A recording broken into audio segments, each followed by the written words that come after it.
YouTube. Bom, meu amigo André Carvalho, nossa bancada enxuta, porém não menos animada. A galera lá de Portugal, né, do velho continente, deu uma sumida. O pessoal também, o escudeiro lá de Miami deu uma sumida. Não sei se essa guerra está influenciando aqui na gravação do Remy, mas de qualquer forma, seja muito bem-vindo, André. Tudo bom? Tudo tranquilo? Tudo certinho, estamos com problema nas nossas conexões internacionais. Mas as pratas que ainda ficam no Brasil estão dando conta, sejam os meninos ou as meninas. É verdade, estamos aí firme e forte. Bom, hoje com o sarrafo lá em cima, nosso convidado, é super bacana, a gente aqui já está há um tempo querendo trazer ele no programa. Conseguimos trazer Fabrício Oliveira, fundador da Fowler. Tudo bom, Fabrício? É isso aí, pessoal. Obrigado aí, Sandro, André, pelo convite. Vamos bater esse papo aí. Seja muito bem-vindo. Bom, o Fabrício é professor, pesquisador científico e empreendedor, formado em administração e marketing, um MBA pela FGV em gerenciamento de projetos, de extensão pela University of California, Irvine, mestre em ciências de gestão e doutorando em ciências de gestão pela UF, professor dos cursos de graduação e pós-graduação da Faculdade Descomplica e MBA em empreendedorismo da ESPM, TEDx Speaker, LinkedIn Top Voice, fundador e dono da Fowler. Ou seja, como eu falei aqui, André, temos um papo muito interessante. Atravessou um áudio aí agora. Peraí. Atravessando o áudio, faz isso não. Vamos no momento YouTube, André. Aproveita que já está contigo mesmo.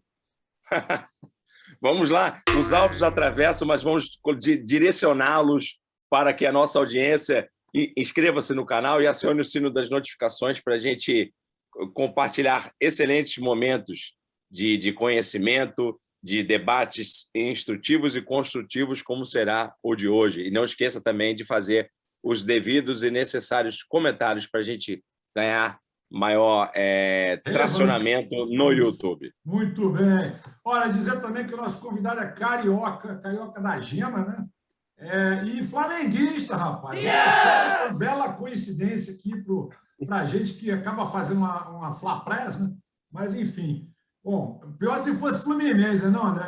O Fluminense ia zoar com a gente, mas agora a gente tem que... Não tem problema não. Aqui a gente defende gregos, baianos, troianos, anglicanos. Boa. Todos temos espaço. É a graça da democracia. E o bacana é o seguinte, eu sigo o Fabrício, pedi para a edição colocar aqui no Instagram, no LinkedIn, nos dois, mas no LinkedIn principalmente, acho mó barato, tem muito post bacana, muita opinião do Fabrício legal. E eu queria já começar a nossa resenha, Fabrício. Você acredita nessa pegada de novo normal? Ou você acha que, de novo, tirando a parte tecnológica, que a gente evoluiu bastante nesses 2, 3 anos de pandemia, que não acabou, você acha que o ser humano vem de forma nova, com a nova roupagem? Ou assim como eu, você acha que isso é mais blá, blá, blá do que, de fato, a gente não aprendeu muita coisa, infelizmente, na pandemia? Eu acho que o comportamento do ser humano ele não mudou muita coisa. A gente escancarou na pandemia uma série de questões que já eram muito latentes, por exemplo, desigualdade social. Eu estava até escrevendo um artigo há pouco tempo, onde eu usei a Covid como plano de fundo também. E daí a gente analisou que, por exemplo, dentro desse período pandêmico, de final de 2019, até hoje em dia, que a gente ainda está numa pandemia, só que a gente não fala mais sobre isso, a gente tem 200 pessoas sendo mortas pela pandemia hoje em dia, e parece que 200 pessoas por dia não é nada, né?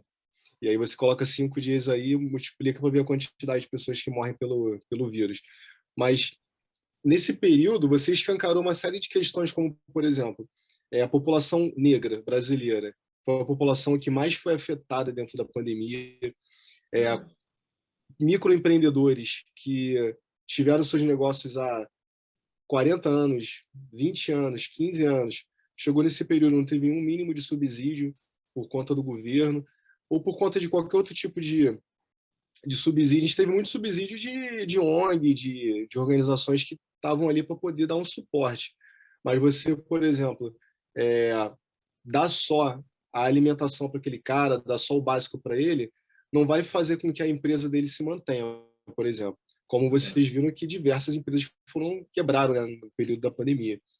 Então, assim, a gente estava numa era onde ninguém sabia muito bem o que iria acontecer, correto? E aí a gente especulou muita coisa, que a sociedade ia melhorar, que a gente ia ficar mais unido, iria ter esse senso de comunidade. Eu não vi esse senso de comunidade acontecer.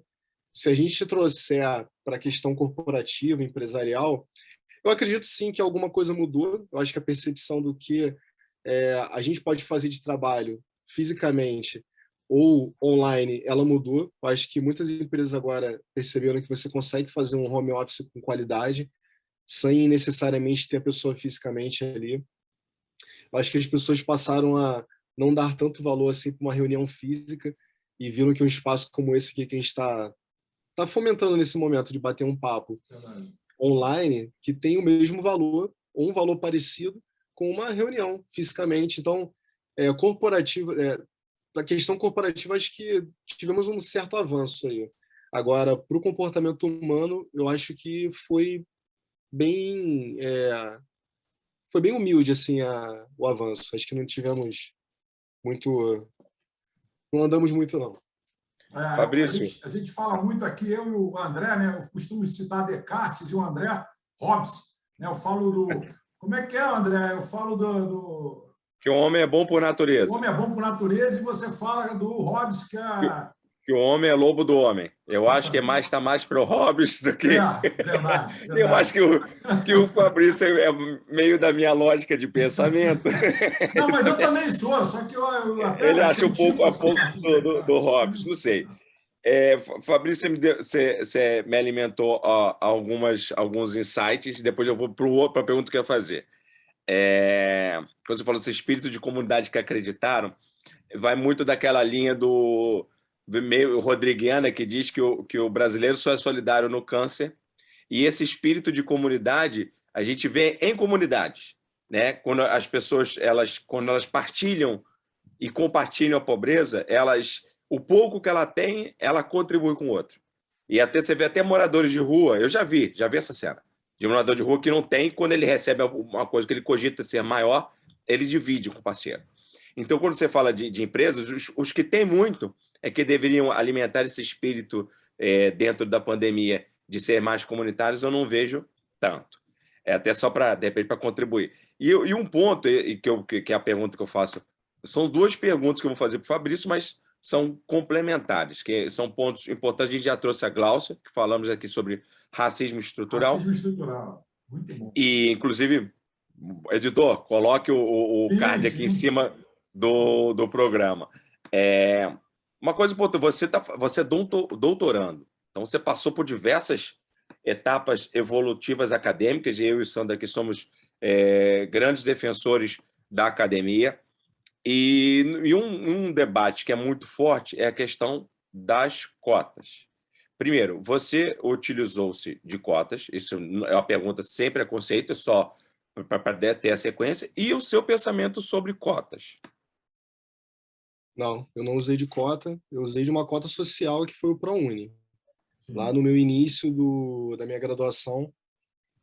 Na verdade, sim, porque é muito fácil hoje em dia eu falar que eu usufruo da educação sem eu dar uma contextualizada no que foi minha vida, né? Porque senão você pode muito bem falar, poxa, mas o Fabrício é um preto playboy. Porque, pô, se ele foi para Califórnia, se ele, pô, estuda numa faculdade privada, é uma das 20 melhores faculdades do Brasil, um dos maiores, dos cursos mais difíceis de entrar. Pratica jiu-jitsu, que eu já vi que você gosta. Eu sou faixa preta de jiu-jitsu. Black Então, a galera possivelmente pode achar que, pô, o cara é playboy, o cara é fora da curva, mas, cara, eu vim de uma pobreza, entendeu? Eu vim de uma pobreza, eu não tive pai, não tive mãe. Meu pai morreu quando eu tinha 2 anos de idade. Você tá me entendendo? Fui morto numa comunidade aqui perto da Zona Norte. Era um cara que não tinha nenhum tipo de envolvimento, mas estava no local errado, na hora errada, com as pessoas erradas. Não fui criado pela minha mãe biológica. Minha mãe biológica criou outros 3 filhos, mas praticamente me abandonou. Então, até os 6 anos de idade, eu fui criado pela minha madrinha, que foi quando na verdade, eu parei lá por conta do meu pai.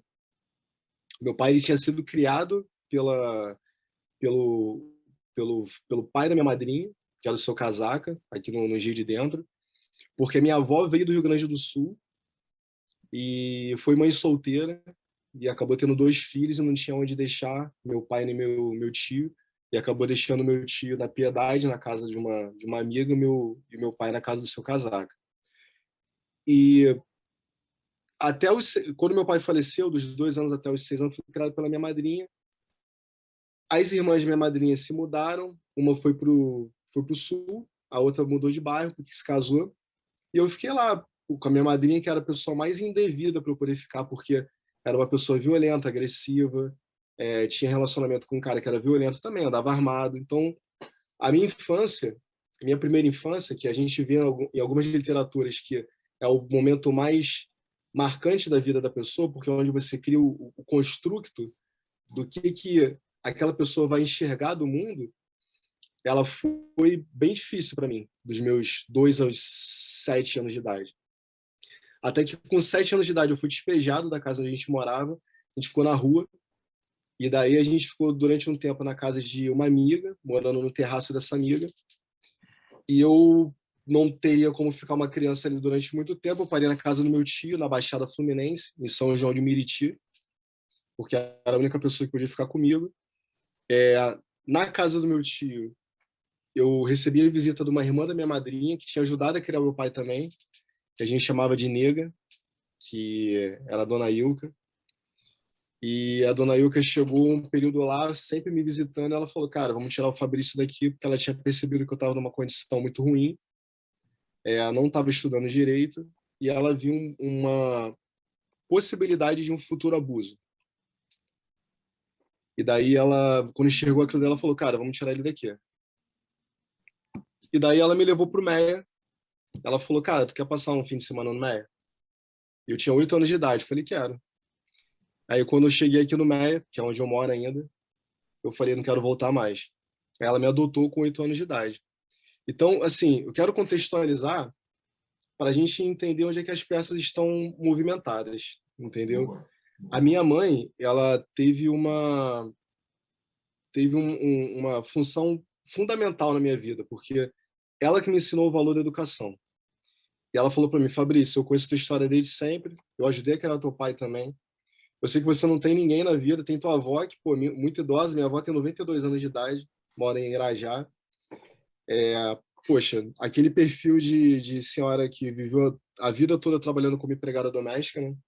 Então ganhando salário mínimo com pensão.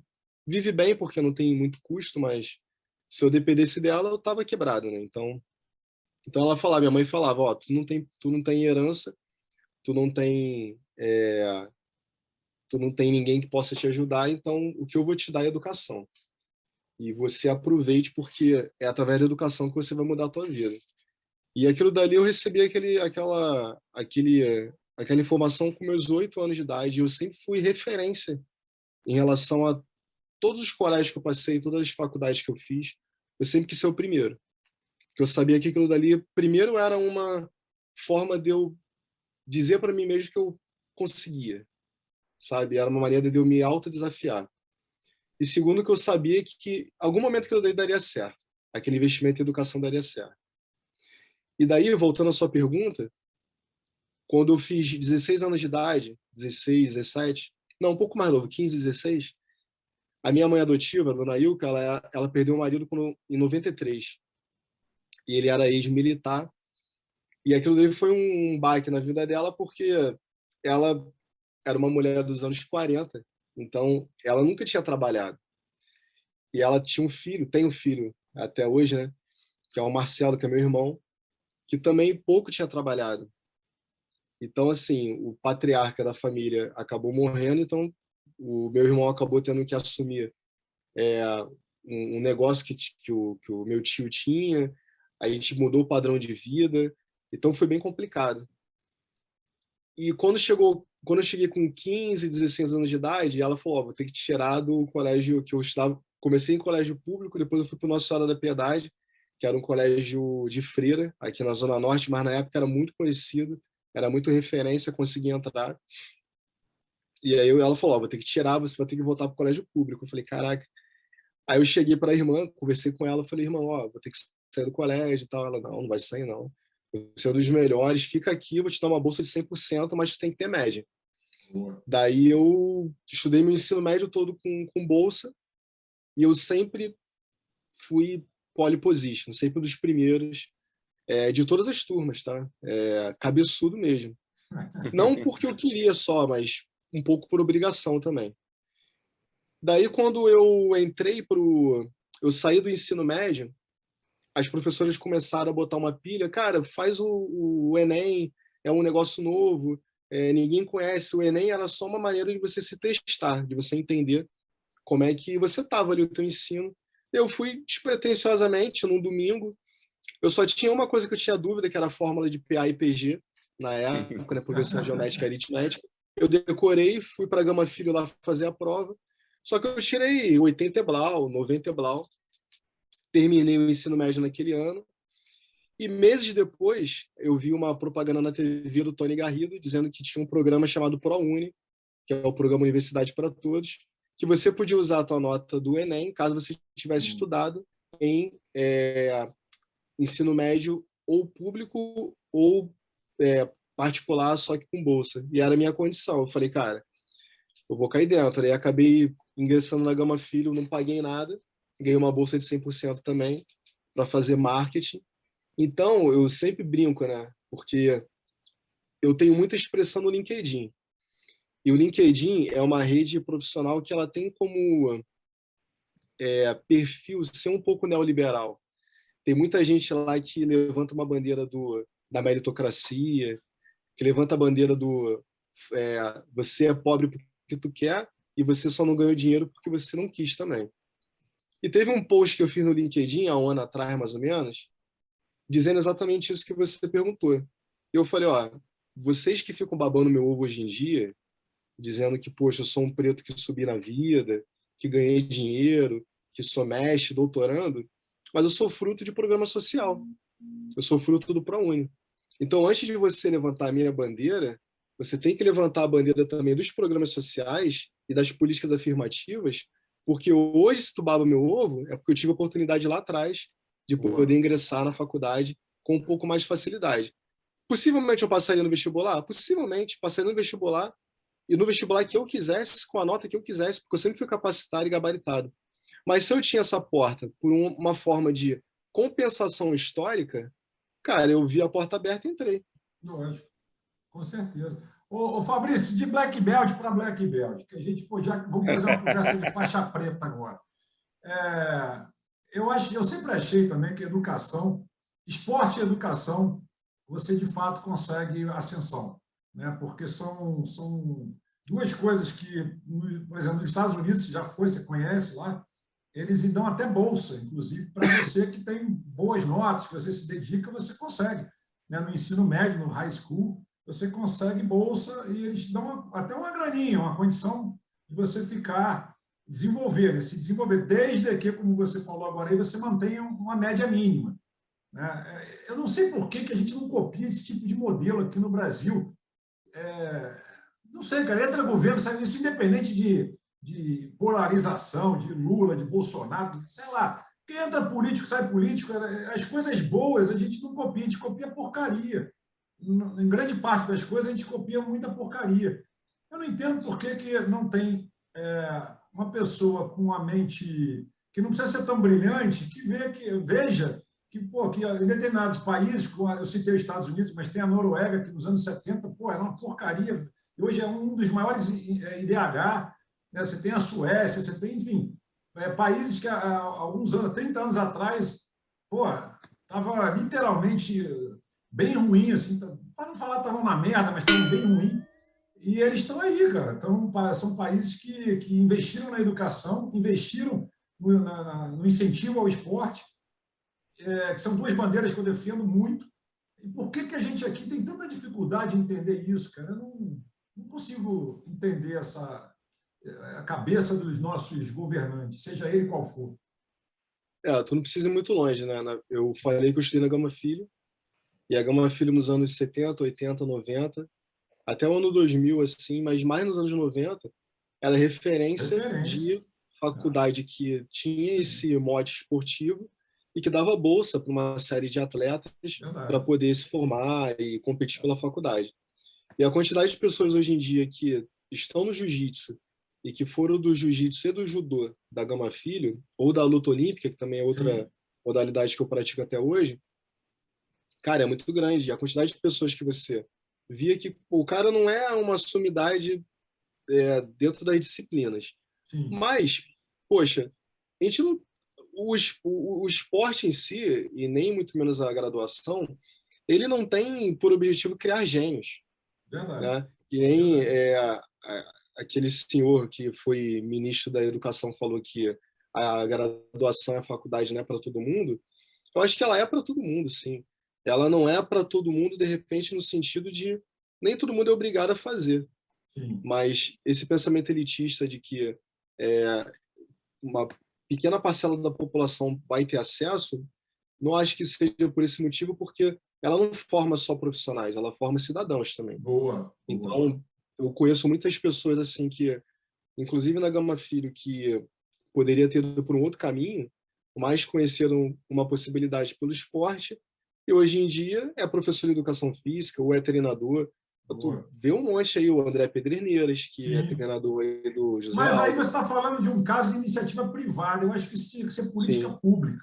Não, com certeza. Mas quando a gente fala de política pública, eu coaduno muito com o teu pensamento, porque não é esquerda nem direita.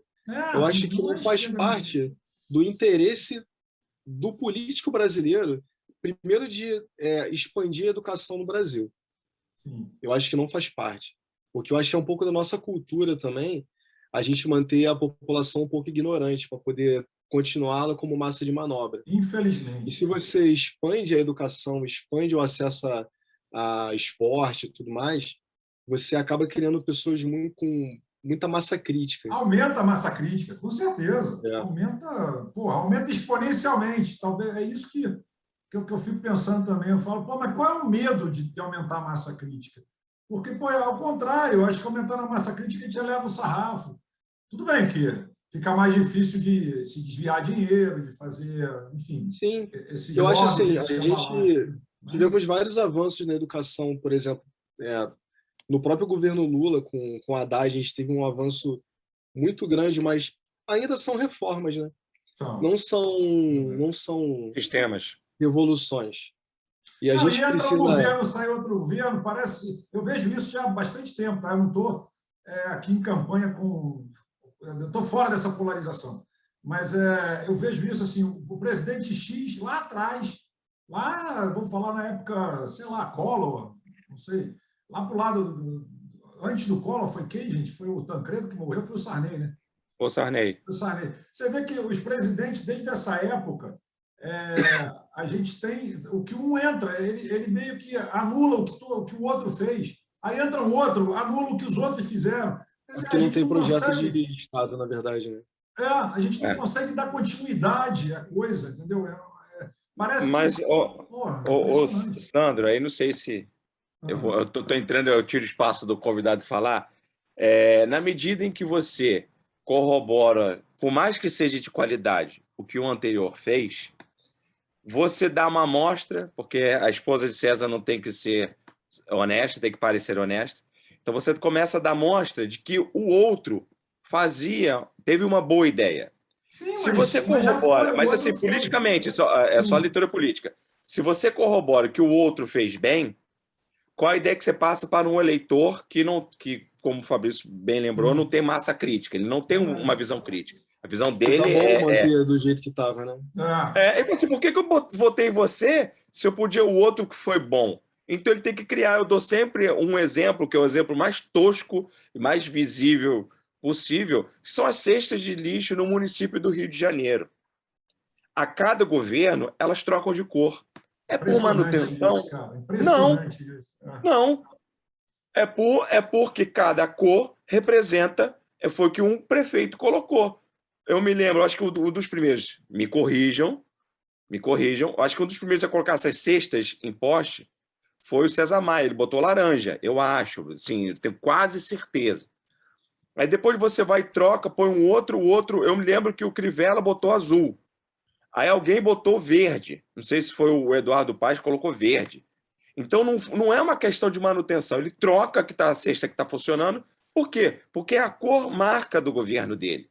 Porque senão ele vai estar referendando a outra gestão. Então, por isso, André Carvalho, que eu sou contra a reeleição. Aliás, eu sempre fui. Eu acho que o político tinha que ser mandato único, seja lá 4, 5 anos, o que for, e tchau, um abraço. O problema não é a reeleição. O problema é, como o Fabrício levantou, é a massa crítica de você não olhar a primeira camada, que o cara vai deixar para o último ano para começar a fazer as ações. Sim, mas ele está pensando na reeleição, aí fica pensando em ser reeleito. Aí, se você tira a reeleição, a gente já pode, de repente, pensar em melhorar um pouquinho a situação. Né? Tudo bem que ele vai tentar fazer um sucessor, mas aí não é ele mais, Sim. não é a pessoa mais. Fabrício, eu vou jogar a bola de novo para o Fabrício, senão a gente vai ficar no ping-pong, toma o espaço dele, ele aqui fica muso. Olha, eu tenho umas coisas aqui para conversar também com ele, por favor, porque eu sou fãzaço dele no LinkedIn, e ele tem umas coisas muito polêmicas no LinkedIn. Eu quero voltar para o aspecto educacional, porque educação assim, é uma coisa que eu valorizo muito, sou filho de professor, tenho família de professor, minhas irmãs são professoras, e eu acho muito, muito válido, que a educação é a transformação com você é prova disso. Quando fiz o meu terceiro ano, eu estudava em Belém. Lá, foi o primeiro ano da experiência que eles chamavam de convênio. O que é o convênio? Convênio nas escolas públicas. Convênio é o terceiro ano, que seria o curso pré-vestibular. Na época que eu fui, era pré-vestibular. E eu passei para comunicação e tinha um colega meu que era negro. Ele foi o primeiro fruto do convênio de escola pública. Então, esse debate da meritocracia, como você bem levantou, ele é muito você defende de acordo com os seus interesses. Quando você fala, se as pessoas estão babando meu ovo, é porque eu sou fruto de políticas afirmativas, né? Por uma questão, eu vejo mais, como você falou, questão social e racial, mas geralmente por uma questão de preconceito no país, por essa questão histórica, o social mais baixo é composto, maior parte, por negros. Não porque não quiseram, mas que, de repente, não tiveram a oportunidade que você teve, que te garantiram e que mostra. Qualquer pessoa é passível de qualquer coisa, desde que bem instrumentalizada. Alguns vão optar por não, seja ele branco, negro, etc., porque não quer. Ele estuda nas melhores escolas e não tem os melhores resultados, mas por uma questão de QI, do que indicou, ele está nos melhores lugares porque ele vem de família que é a meritocracia estranha no Brasil e, de forma geral, no sistema. Eu sou favorável, sim. Eu, quando falo de cotas, eu te perguntei por que eu sou favorável. Por essa questão desigual mesmo. Você vai numa escola particular, tem 1 milhão de possibilidades. Se você vai na escola pública, por tudo que acontece, tem pouquíssimas oportunidades, a pessoa tem que se esforçar muito, muito, muito, muito. E é um esforço menor do que quem tem maiores condições. Então, eu não sei se você já viu o vídeo, você com certeza deve ter visto. É um vídeo que bota as crianças numa competição, acho que até está em inglês, que fala, atenção, vai começar a corrida. Mas, espera lá, o que estudou, você assim, deu um passo à frente. Já chegou esse vídeo, ele vai dizendo as condições, fala assim, cara, a corrida é diferente para todo mundo. Então, quando você igualar as condições, você faz esse processo de meritocracia.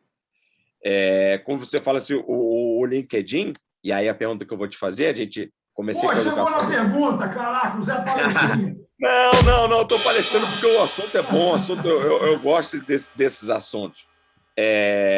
E o LinkedIn vê esse universo, como o Instagram.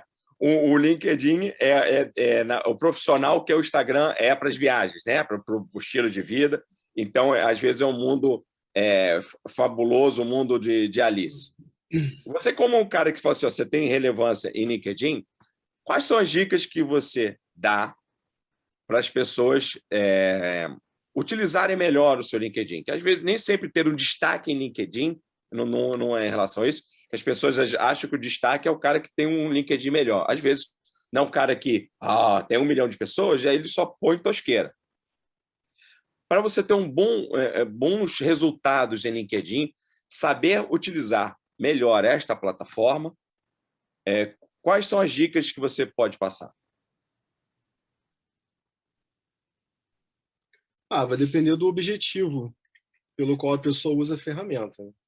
Então, tem gente que usa a ferramenta para networking, tem gente que usa a ferramenta só para buscar conhecimento sobre novas possibilidades, tem gente que busca para vaga de emprego, tem gente que busca para poder abrir parcerias com o próprio empreendimento dela, tem gente que busca para ter a sua própria relevância, ou para se tornar uma autoridade. Então, depende muito do objetivo que a pessoa tem ali para usar a ferramenta. Mas, de uma maneira geral, uma maneira mais ampla, primeiro, a gente tem que partir do princípio que ninguém é obrigado a ter milhões de seguidores no LinkedIn. Eu, sinceramente, eu não sei nem o porquê que eu tenho tanta gente me seguindo no LinkedIn. Eu não sei como que eu me tornei LinkedIn Top Voice. Eu não sei como eu me tornei LinkedIn Creator, sabe? Foi acontecendo. Mas uma coisa que eu fiz, que é comum de todo mundo que gera conteúdo, foi ter frequência. Então, pelo menos 3 vezes na semana ali, eu publico alguma coisa. Tem dia que eu publico mais de uma vez. E eu publico coisas, eu tento publicar no sentido de publicar coisas relevantes, sabe? Porque também não adianta nada. Vocês podem ver que tem períodos que eu fico 2 semanas sem publicar. Quando eu estou no período de janeiro, dezembro para janeiro, eu não publico nada, porque como eu trabalho com varejo, janeiro e dezembro é muito corrido, então eu prefiro não publicar nada, focar em ganhar dinheiro. E janeiro eu estou de férias, eu estou viajando, então não publico nada. Então, assim, às vezes eu percebo que tem pessoas que produzem conteúdo e produzem conteúdo só para cumprir tabela, sabe que tem que ter relevância, ao mesmo tempo sabe que tem que ter frequência, e acaba que publica sempre alguma coisa ali que está sempre fora do eixo ali, para falar uma besteirinha, ou então para falar o mais do mesmo, ou então para fazer um clickbait ali para poder a galera, para irritar uma parte da população e ter muito comentário ali. Isso tem muito disso. Então, assim, galera que está começando, que quer usar a ferramenta só para poder ampliar as possibilidades, não precisa nem ficar postando, mas tenta interagir dentro da rede que você tem. Cria sua tribo. Acho que você não precisa seguir todo mundo. Se você é um cara que trabalha com design gráfico, é melhor que você tenha 200 pessoas na tua rede que são que trabalham nesse segmento, do que você seguir um monte de gente aleatória e, sabe, interagir com um monte de gente falando um monte de abobrinha.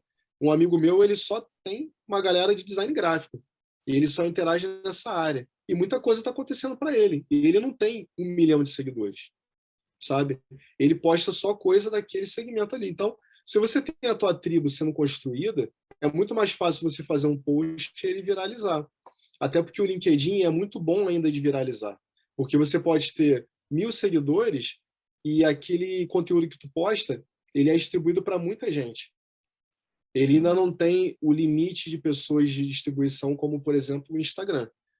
O LinkedIn ele entrega muito, entrega bem mesmo para sua rede. Até porque se o André postar alguma coisa e for amigo do Sandro, o Sandro vai ver. Se o Sandro for ver e comentar, eu vou ver também. E aí gera sentido de comunidade, que aí eu acho que é a maneira correta que as redes devem seguir. Mas tem rede que não, que limita a quantidade de visualização ali, de acesso do teu conteúdo. Mas tenha frequência, cria sua tribo, poste coisas que são interessantes, coisa que ninguém posta, interage em outros comentários, em outros posts, não saia mandando mensagem para as pessoas de forma aleatória, tipo, pô, tô seguindo você e tem alguma oportunidade para mim? Não, é uma rede de relacionamento, você tem que criar um relacionamento com a pessoa. Por mais que, por exemplo, eu nunca tenha falado com o Sandro, ele criou um relacionamento comigo, consumindo meu conteúdo, sabendo quem eu sou, entendendo qual é o meu ponto de vista para determinados assuntos. Então, eu acho que, seguindo por essa toada, o cara vai ter um resultado positivo no LinkedIn. E lembrando, ninguém é obrigado a ser produtor de conteúdo no LinkedIn. Essa é a maneira que eu busquei de usar a rede. Até porque essa forma de usar a rede não é novidade para mim. Eu sempre publiquei textos sobre empreendedorismo e outras redes também. Então, durante um bom tempo, eu peguei o texto que eu publicava em outras redes e copiei e colei para o LinkedIn. Eu sempre falei sobre esse assunto, então eu só adequei. Então, foi a maneira que eu vi. De vez em quando eu posto vídeo também, porque eu gosto de gravar vídeo e eu me sinto bem. Então, acho que você tem que saber a maneira que você tem que abordar as pessoas. Acho que você não é obrigatoriamente, não tem que escrever texto, não obrigatoriamente não tem que fazer vídeo, tu não tem que ser obrigado a nada. Tem que entender qual o seu objetivo, como que você vai chegar nele e qual é a maneira que você vai usar para chegar até esse objetivo. Bom, nessa pandemia, eu vi que apareceram muitos gurus, né, eu vou falar especificamente do LinkedIn, né, guru para tudo quanto é coisa. Bom, eu vou falar especificamente da minha área, né, que é marketing, né? Estou há 32 anos nessa área e 23 na agência, né? que eu fundei. Então, eu sou professor universitário, Fabrício, então também temos mais essa em comum. O que acontece? Você vê que o LinkedIn eu utilizo como networking e funciona muito, tá? Funciona muito, muito. Eu não produzo tanto conteúdo, mas eu sou um excelente espectador, tanto é que eu sou assumidamente aqui seu fã no LinkedIn, que eu acho que você tem um equilíbrio, você tem um bom senso, você tem enfim, você tem um bom gosto, pelo menos bate com o meu, em relação às suas posições. Né? Tudo bem, não dá para agradar todo mundo, né? Já dizia Nelson Rodrigues também, já que o André levantou a bola do Nelson Rodrigues ainda há pouco, toda unanimidade é burra.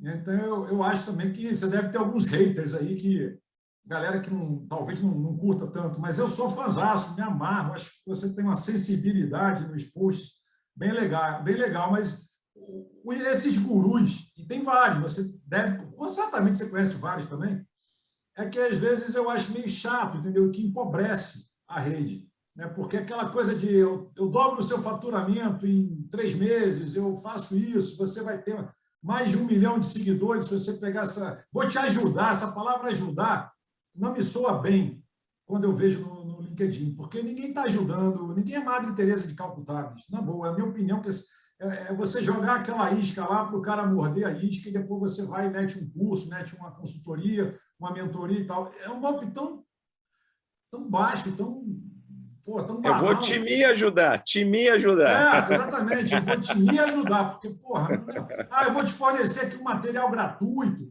Gratuito até a página 2, que a gente sabe que ninguém vai dar material gratuito de graça. Eu vivo de ideias, eu vendo ideias. Há 32 anos eu vendo ideias. A minha agência vende ideias. Marketing não é venda, marketing é você criar... Ideia rara, ainda vende uma ideia rara. Ainda vende ideia rara, né? Obrigado pelo merchan. Mas, enfim, eu acho que é importante, o público também, eu noto isso, que essa galera está ficando meio over. Posso estar errado, mas está ficando meio... Mas ainda tem muita gente que cai nesses papinhos de eu te ajudo, eu vou dobrar seu faturamento em 3 meses, você vai ter mais de 1 milhão de seguidores. Como é que, sem tentar te colocar numa saia justa e te colocando de uma certa forma, mas como é que você vê essa galera que tem em todo lugar, mas lá está muito concentrado, pelo menos está entregado muito guru para mim, que tem horas que eu até tenho evitado. E aí eu concordo contigo, eu não sigo... e quando eu sigo, eu deixo de seguir, porque você vai ficar cancelando, fazendo campanha para de seguir, entendeu? Simples. Aliás, a única post que eu fiz agora, foi até ontem, com relação à loja americana e tal, foi que eu fiquei pau da vida de uma compra que eu paguei uma coisa e recebi outra, mas isso não tem nada a ver com o assunto aqui. Mas como é que você vê essa parte desses gurus que surgiram, muito guru? Nunca vi tanto guru nessa fase de pandemia. Não é saia justa nenhuma, não. Eu já fiz até post falando sobre isso. Eu vou te falar, Sandro, eu pouco consumo conteúdo no LinkedIn. Eu pouco consumo. Eu pouco fico rolando ali a timeline para poder consumir os outros. Eu interajo mais com a minha rede. Eu posto ali e interajo quando dá. Porque tem post ali, por exemplo, se eu viralizar um post, já tive post meu que viralizou, que já deram...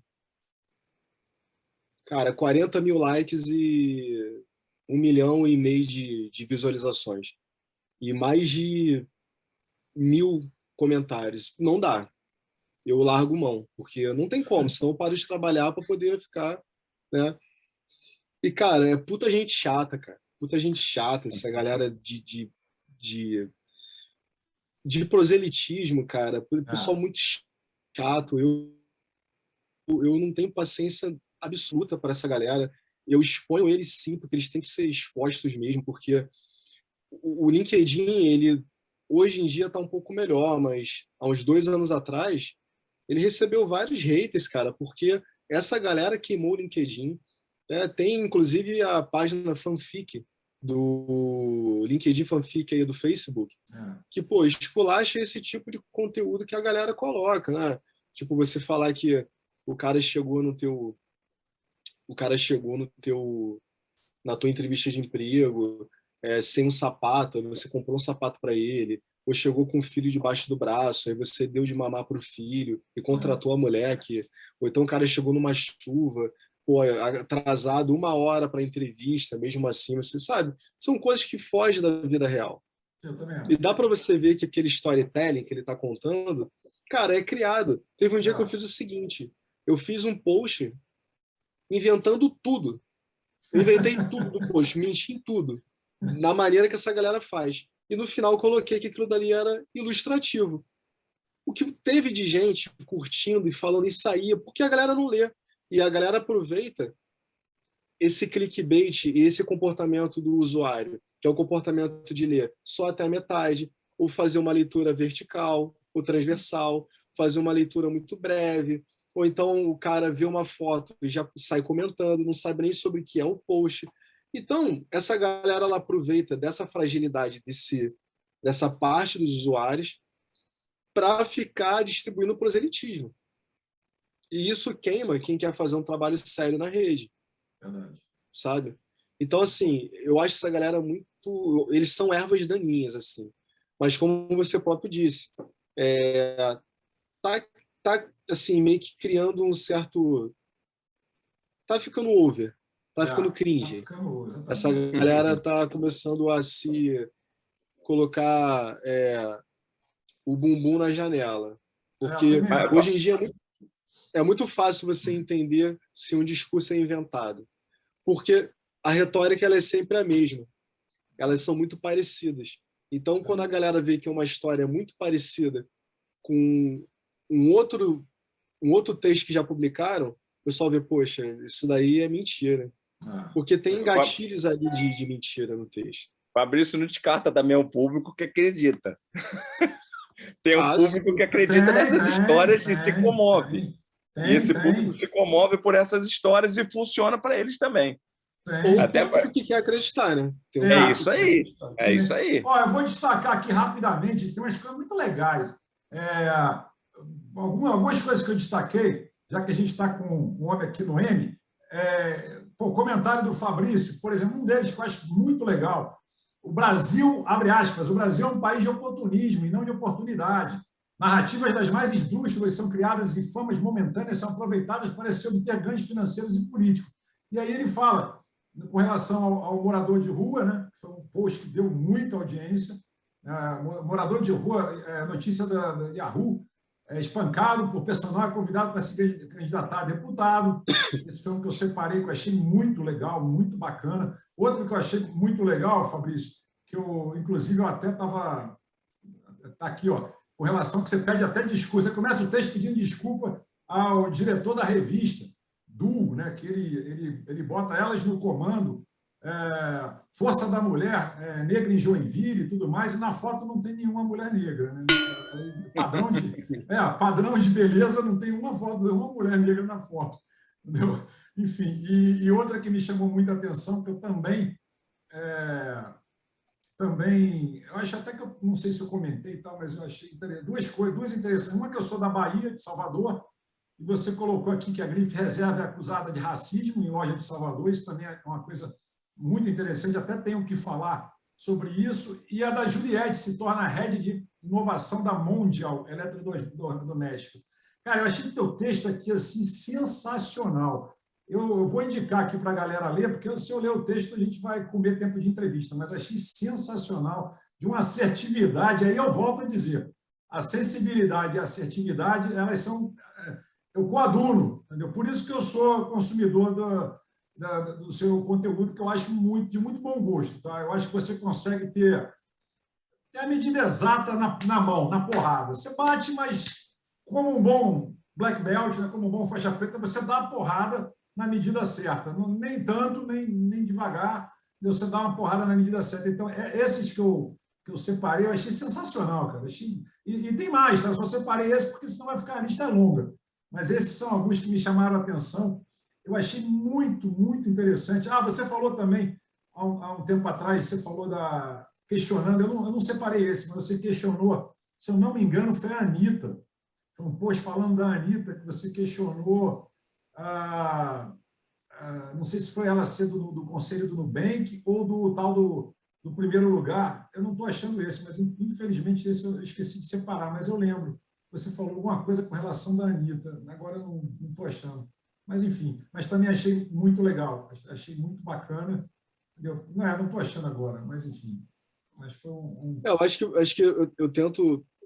Primeiro, antes de tudo, assim, o que eu tenho de bom é porque eu não tenho garganta de aluguel, né? O fato de eu empreender, o fato de eu ter o meu próprio negócio, e, inclusive, para as empresas que eu trabalho, que é o Descomplica e a SPM, eu não tenho ninguém que vire para mim e fale, cara, tu não pode falar isso, aquilo, aquilo outro. Então, o fato de eu ter autonomia para falar aquilo que eu quero me dá liberdade para eu também construir o meu texto da maneira que eu falaria com um amigo, por exemplo.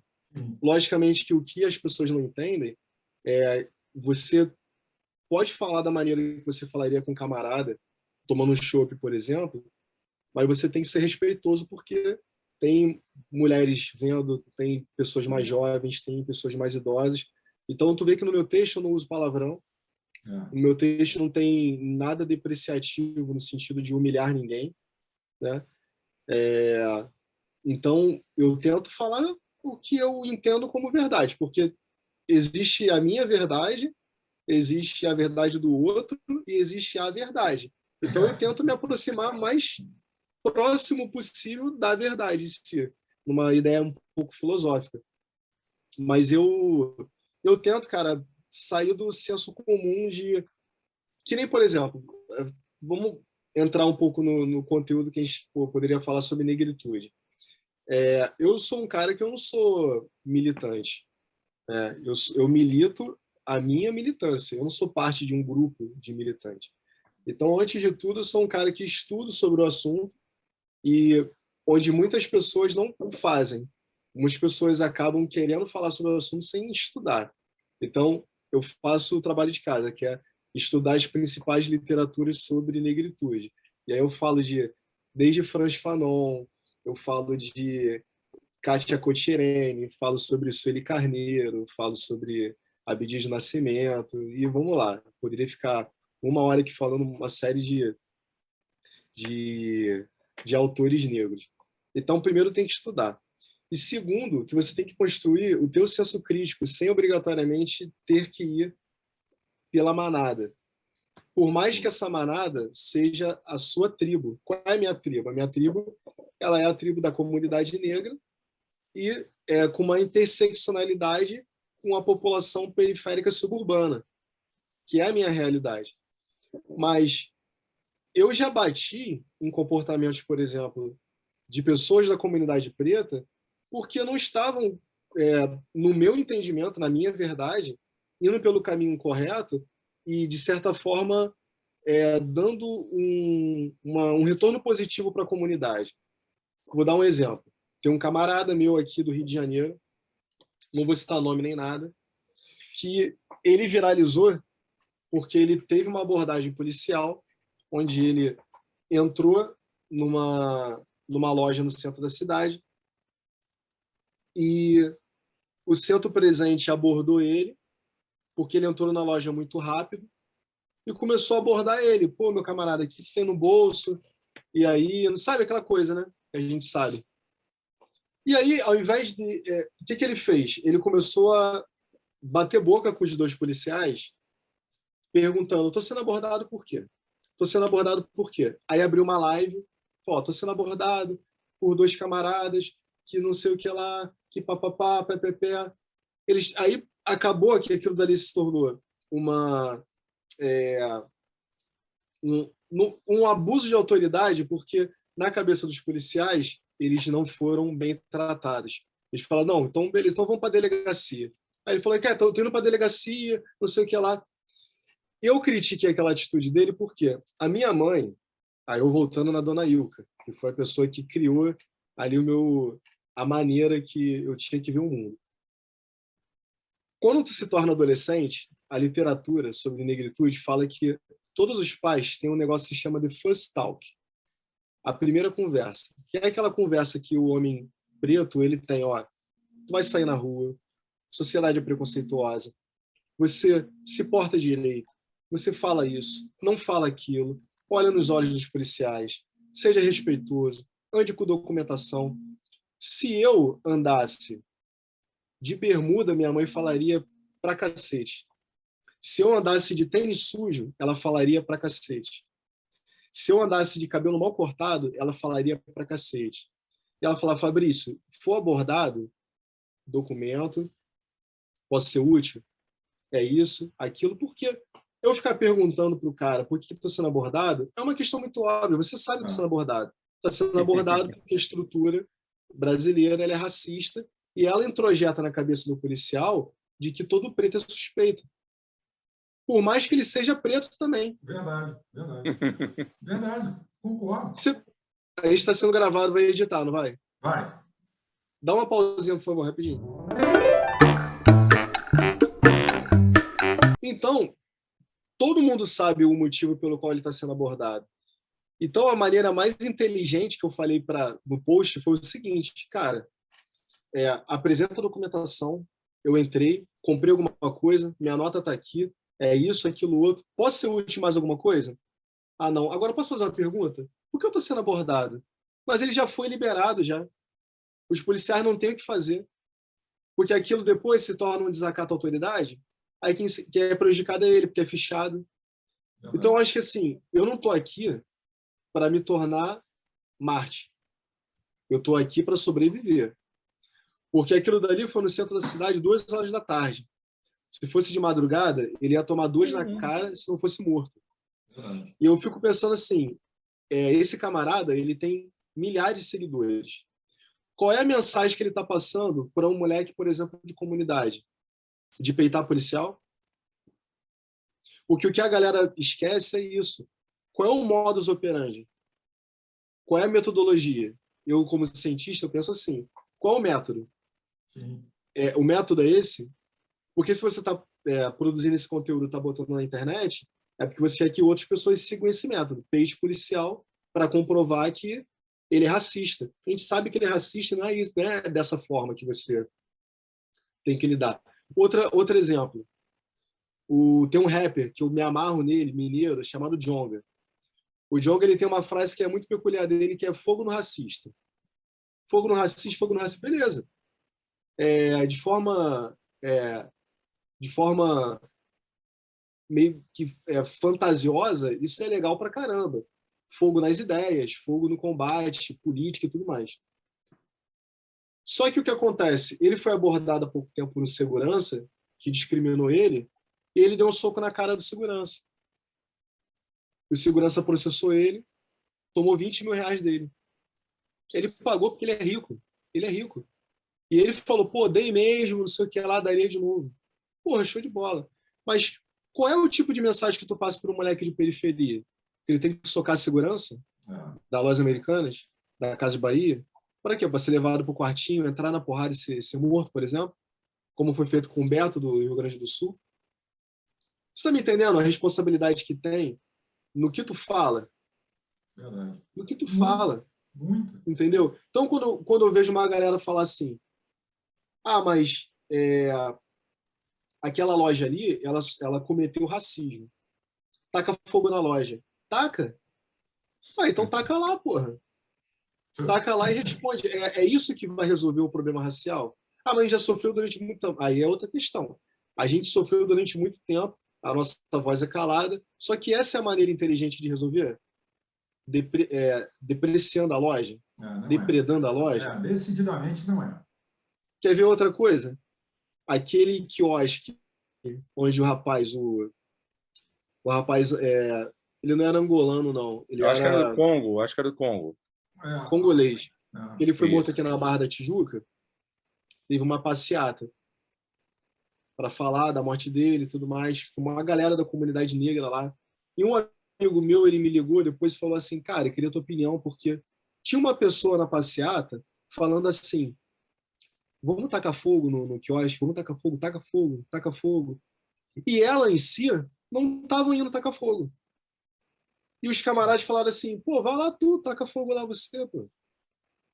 Ou seja, tem muita gente infiltrada também, Sim. usando esse discurso, que é um discurso muito frágil, para poder culpabilizar uma luta que é um pouco séria. Verdade. Que é muito séria, na verdade. Verdade, muito. E Por acabou conta que o desse quiosque tipo de ficou para a família dele, né? Acho que o quiosque foi Não, no final das contas não ficou. eles Foi iam para o recorrer. Parque O dono do Madureira. quiosque ia recorrer da decisão. Não Não, foi estava para o Parque definido ainda, não. Madureira depois. Foi para o Parque Madureira. Gente, a gente chegou aqui no momento da audiência, que é aquele momento que a gente prestigia quem prestigia a gente, você do outro lado da telinha. Então, a regra é a seguinte agora, gente, não somos obrigados a responder o que a galera manda para a gente, né, no decorrer do último programa para esse. Temos alguns posts aqui e o hype da internet, enfim, até muito tempo, né, durante muito tempo, falava muito sobre política e o hype está falando muito sobre guerra. Ainda está repercutindo muito o tapa do Will Smith, ainda está sendo falado muito, e reality shows, né? BBB está sendo aí hypado a beça, mas vamos lá. Queria agradecer você do outro lado da telinha que está com a gente até agora. Estamos aqui atingindo a marca de quase 1 hora de programa. Vamos estourar um pouquinho, a prosa está boa, a gente vai estourar um pouco. E agradecer você que está assistindo pela primeira vez. Propomos análises e reflexões sempre com muito conteúdo e bom humor. Então vamos lá. A Cristina, ela manda aqui para a gente, cara, o negócio já começa a ser um pouco polêmico aqui. Ela manda uma matéria da Veja, que o lead é o seguinte: clonagem de animais de estimação ganha força e faz sucesso nas redes. E aí ela diz aqui na matéria, né, que isso está uma moda aí nos Estados Unidos e em alguns países e tal, clonarem cães, gatos e cavalos, e por aí vai. Rapaz, esse é um assunto polêmico, né? Vamos lá. Carmen, seja sempre bom, e quando forem ruim com você, seja melhor ainda. Porra, legal essa eu gostei, Carmen.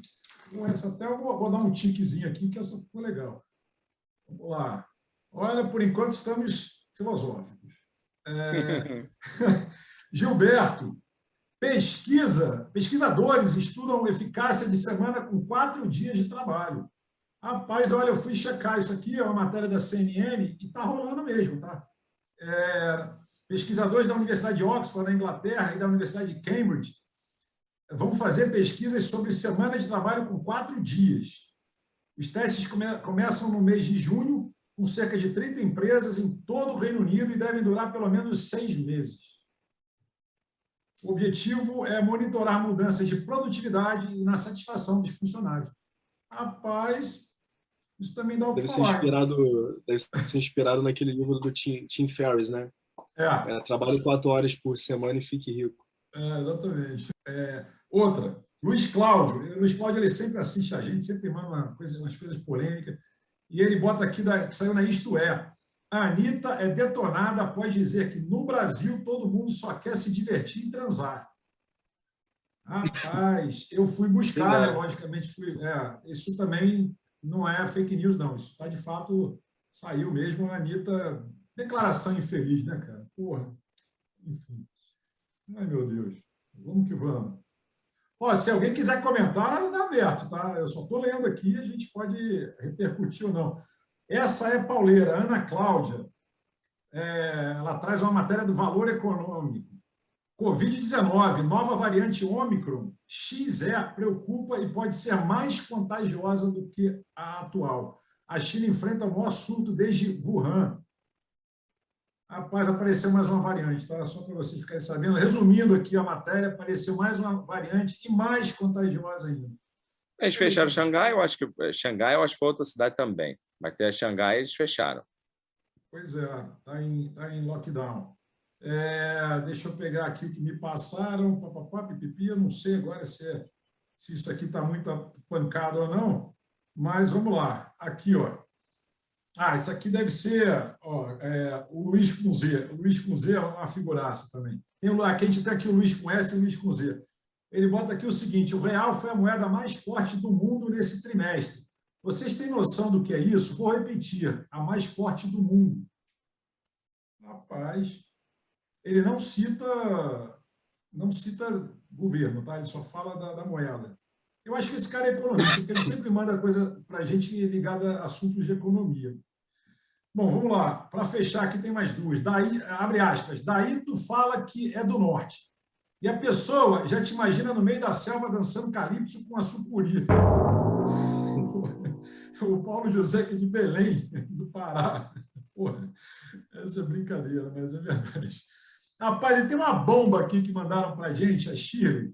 O Jorge também fala nisso, que é o seguinte: agora, essa semana, o ex-presidente está na Jovem Pan e várias outras plataformas. O ex-presidente Luiz Inácio Lula da Silva, do PT, disse em encontro na sede da Central Única dos Trabalhadores que, em vez de ir a Brasília fazer atos públicos, os movimentos sindicais deveriam mapear os endereços de cada deputado e comparecer em sua porta com um grupo de 50 pessoas para incomodar a sua tranquilidade.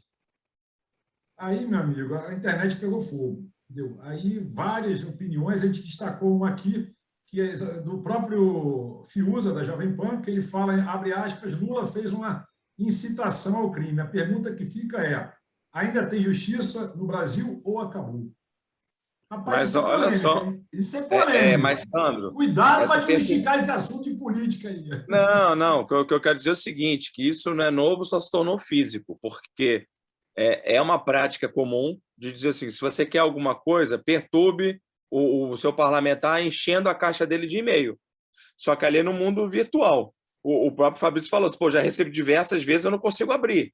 Então, quando você enche a caixa dele de e-mail, é para você causar repercussão. Ele só colocou para o mundo físico. Mas aí o mundo físico é mais complicado, entendeu? Mas aí você vai chegar...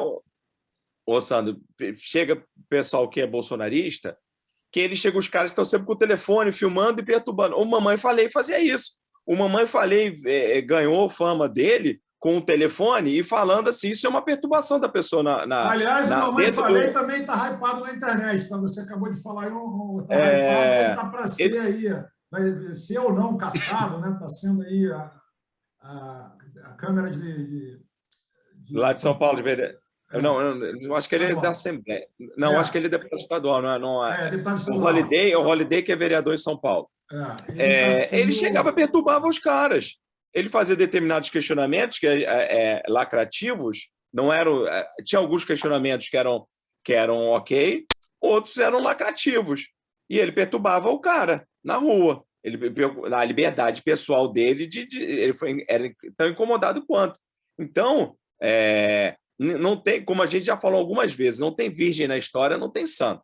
Eu acho que esses líderes, né, no caso do Lula e outros tantos, tem que tomar um pouco de cuidado, cara. A gente está falando aqui de conteúdo, todos eles, mas assim, eles às vezes exageram na mão, entendeu? De novo, não sou defensor de Lula, PT, eu só busco equilíbrio. Não pode criminalizar um sem você. É tipo assim, macaco olha teu rabo. Então, assim, você tem que ter a conduta certa para criticar o outro. Então, eu não fumo, eu posso chegar e criticar quem fuma. Olha, o seu prazer, o seu vício, a sua prática me incomoda e isso faz mal. Mas eu não fumo. Agora, eu fumo e digo que ele está errado fumando, estou errado. Mas eu queria só... porque veio essa frase forte, eu queria só fechar com uma, não sei se vai ter mais outra, aquela que você curtiu. Acabou o momento mas o último momento da audiência, o momento da audiência da Prata de Casa, para homenagem nosso 7 de abril, né?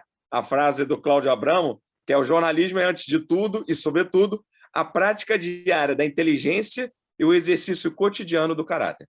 Que sempre falavam, para mim, é uma lição que eu tive, que caráter era, às vezes, artigo em falta entre os nossos coleguinhas. Bom, o fato é o seguinte, eu gostei também muito aqui de um post do Fabrício, onde ele destaca que primeiro eu e minha família, segundo eu e minha família, terceiro eu e minha família, e por aí vai. Cara, muito legal. É o que a gente está falando aqui. Eu acho que esse post foi o teu último, pô, que me aparece para mim aqui. Estou vendo agora, tá? No momento aqui da gravação. Achei muito Eu acho legal, que foi, Invista sim. em Ti, né? Foi o último, né, Fabrício? Foi. Pô, muito bom esse post também, cara. Esse post é uma injeção de se vira, né? Pô, vambora, investe em você. E eu falo isso, cara, desde que eu me entendo por gente, eu costumo falar isso. Depois eu também, uma trajetória quando eu cheguei a lecionar, eu falo que é o principal ativo de qualquer pessoa é o conhecimento, que é aquilo que ninguém tira de você. Você pode hoje perder o emprego, você hoje é empresário, eu também sou, o André também é, mas amanhã a gente pode não ter na empresa, sei lá, pode acontecer alguma coisa e tal, mas o conhecimento ninguém tira, cara. O conhecimento é da gente, a gente fez por merecer, a gente batalhou, a gente... Pô, hora bunda, né, que fala, quando você fica estudando, a famosa hora bunda. Enfim, é aquela coisa que você, pô, se dedicou, cara. Eu respeito muito, muito, muito as pessoas que têm essa pegada de ir em fontes, de buscar, por exemplo, hoje é muito modinha falar de growth, né? Marketing, né? Eu vou falar da minha área. Growth, quando que marketing não foi relacionamento, não foi crescimento, não foi tudo que estão falando agora aí com roupa nova, com nomes em inglês, né? Marketing disso, marketing daquilo. Cara, bebe da fonte lá dos anos 70, do marketing raiz, pega lá vários autores, aí eu cito, posso citar um monte aqui, Kotler, por exemplo, é o primeiro que vem à cabeça, mas tem vários, Drucker, Peter Drucker, por aí vai. Você vai ver que está tudo lá. Só que aí eu não sei se é uma modinha agora, Fabrício, de pegar e repaginar e criar nomes. Entendeu? Eu não sei, eu estou sentindo que tem muita gente aí querendo Não, ser mas pai. isso eu acho que é um pouco antigo, né? A É, administração, na verdade, ela já tem esse teor de é, dar um tempero novo para uma comida requentada. Então, exatamente. o que eu fico incomodado às vezes é só uma geração mais nova querendo dizer o que eu tenho que fazer ou não daquela ciência, entendeu? Sim, Porque eu recebi um comentário uma vez de um camarada que disse para mim que não é necessário você fazer 4 anos de marketing para você saber fazer marketing, porque é, as ferramentas que ele consegue utilizar, ele consegue pegar num curso de extensão, nesses cursos que a galera é, sim. vende aí. E eu coaduno de um outro pensamento, porque o que acontece? Se hoje ele consegue usar dessas ferramentas que já são mastigadas, primeiro que ele está usando a ferramenta sem entender a lógica da ferramenta. Exatamente. Se mudar um pouco o roteiro ali, ele vai se perder, vai se embananar. E isso na faculdade você aprende a entender a lógica por trás da Verdade. ferramenta. E isso, por exemplo, eu vou fazer uma comparação. Tanto, por exemplo, eu fiz Fundação Getúlio Vargas, eu fiz gerenciamento de projeto. E eu vi o mesmo curso numa outra faculdade que era um pouco mais popular e tal. Só que na FGV, cara, é muito pesado o conteúdo, era muito pesado. Eu fiz há 12 anos atrás, não sei como é que é hoje em dia. E lá, por exemplo, se você tem curso de gerenciamento de projeto que te ensina a mexer no Primavera, ou te ensina a mexer no MS Project. Lá não, lá você aprende, por exemplo, método do caminho crítico. Você aprende a fazer o cálculo do método do caminho crítico, você não aprende a mexer no programa que faz isso. Então, quando eu faço analogia para o marketing também, a galera hoje usa ferramentas, por exemplo, que vai dar um ROI, mas o Sim. cara não sabe calcular um ROI. Não sabe. Tem ferramentas, por exemplo, que o cara vão falar um termo para ele que, se você for olhar lá na literatura, por exemplo, de 1990, Philip Edward Porter já Sim, falava, ó, sobre vantagem competitiva, exatamente. 1989, estratégia competitiva genérica, 1991, vantagem competitiva, 92, vantagem competitiva das nações, e vamos lá. Vamos embora. Como você falou, nos anos 70, Peter Drucker já falava da É, relação de troca é. do consumidor e, do, e da empresa, da organização. Sim. Pô, em 2010, 2005, que é um dos primeiros edições da Pirkin, que é do Philip Kotler com Keller, já tinha Sim. administração de marketing, aquela capazinha vermelha, aquela capa É. verde, capa azul. Então, cara, tu não tá me falando novidade, deixa de ser banana. Tu tá me falando uma parada que eu já estudei há 1000 anos já, entendeu? Então, pô, o cara, por exemplo, nunca ouviu falar em Theodore Levi, nunca Verdade. ouviu falar em Loverlock, mas o cara acha que sabe mais marketing do que eu, pô, que sou formado, que fiz mestrado, entendeu? É, Mas tá tudo bem tudo também, bem. porque tá tudo bem, porque essa galera compra um discurso que é o discurso momentâneo. Por isso que eu É. fiz o post daquele camarada Nivaldo, né? Que é o Sim, mendigo sim, gato, sim, gato, sim. né? Que pegou a mulher lá do cara. Então, É, assim, esse cara, ele é a prova de como que essa galera abraça um discurso só pelo discurso.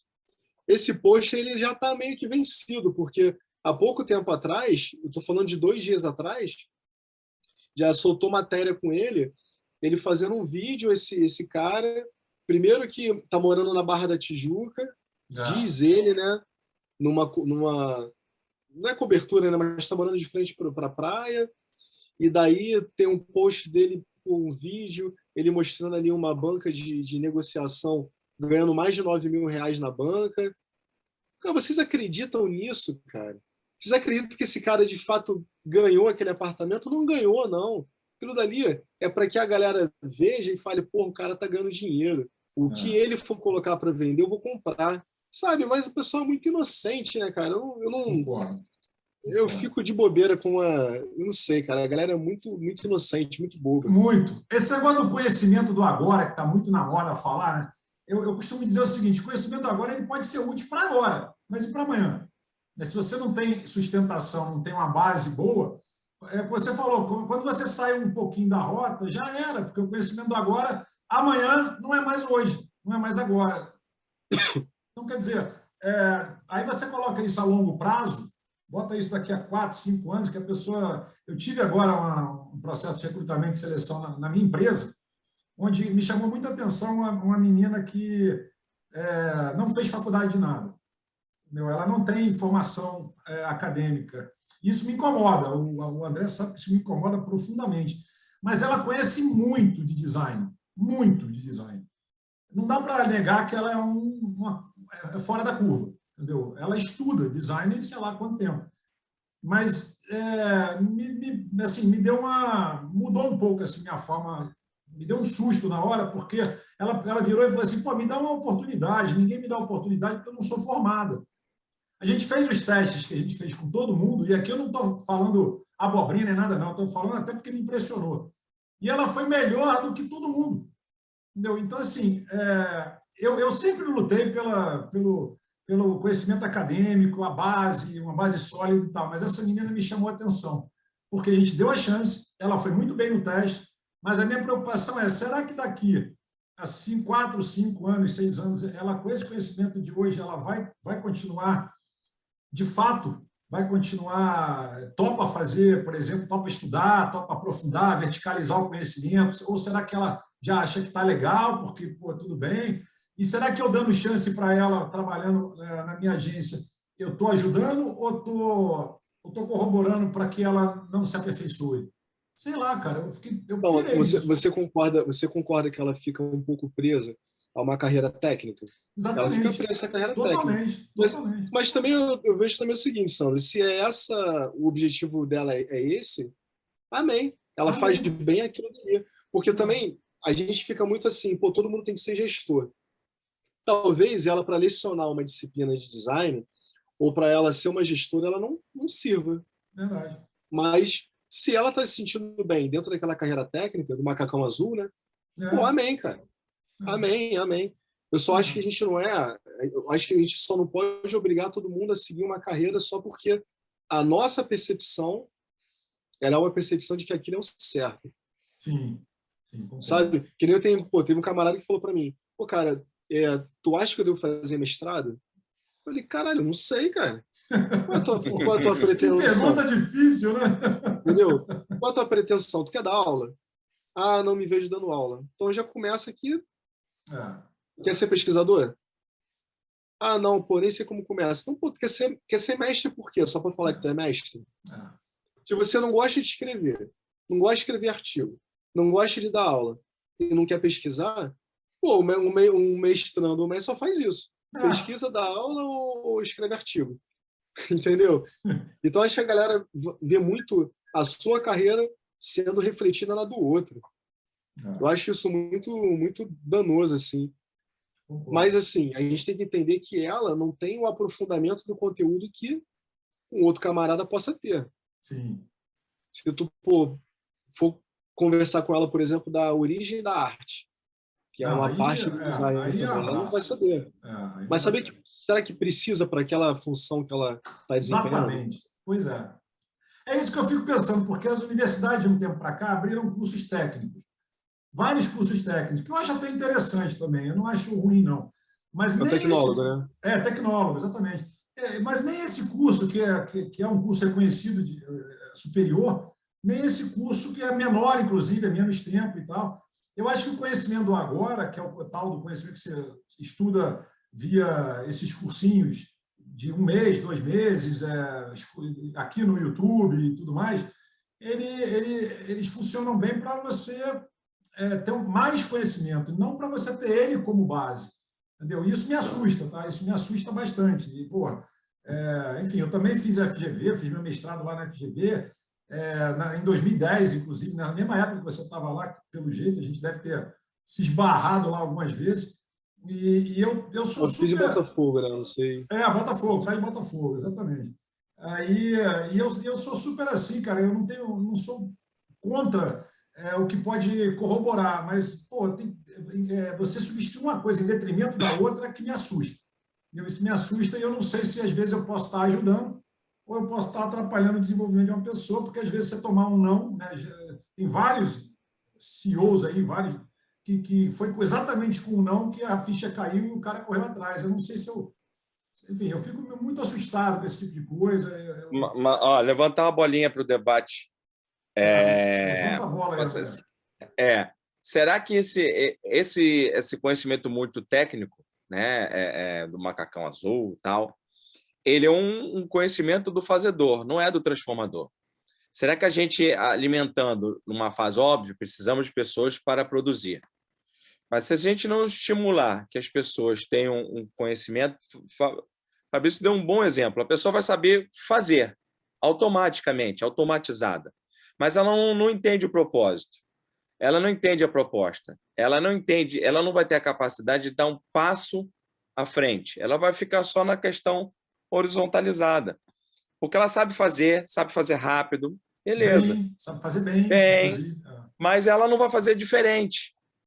Ela não vai fazer uma situação que faça com que atraia mais potenciais, porque ela não vai fazer diferente. Às vezes é a diferença que alimenta as coisas. E também tu não Fabrício. pode cobrar isso dela, né? Porque não pode contratar uma Também mulher você não Não, pode isso, cobrar mas isso dela, eu estou falando exatamente. assim, de forma geral, não estou falando nem especificamente sobre o caso, entrou só para.